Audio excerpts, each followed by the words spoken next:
Tutankhamun's death mask, one of history's most iconic artifacts, may not have originally been crafted for the young pharaoh.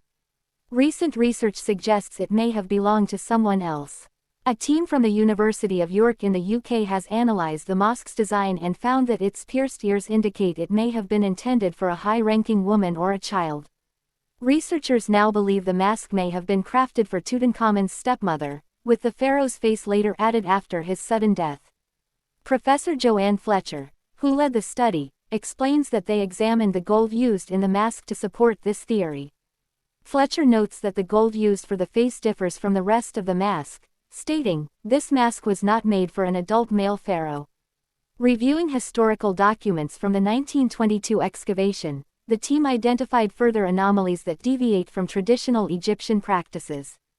One striking detail is the presence of ear holes in the mask.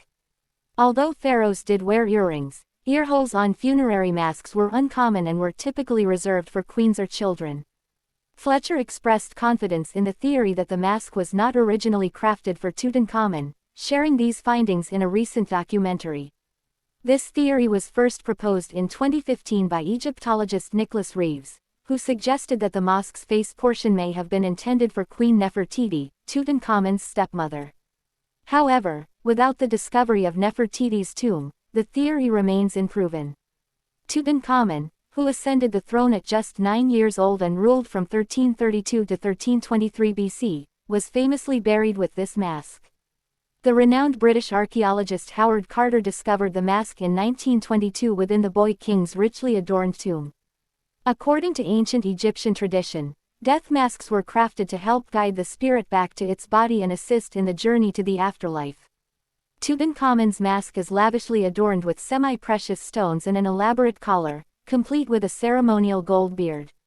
In re-examining Carter's records, Professor Fletcher found the ear holes particularly striking, pointing out that only queen statues in ancient Egypt have similar markings, while other pharaonic masks do not display such features. These findings suggest that Tutankhamun's burial was conducted hastily. The young pharaoh, born from a sibling marriage between Akhenaten and his sister, suffered from several health issues, including a clubfoot, cleft palate, and scoliosis. While experts continue to debate whether Tutankhamun's death resulted from health complications or foul play, traces of fresh paint found on the tomb walls indicate that it was sealed before the paint dried.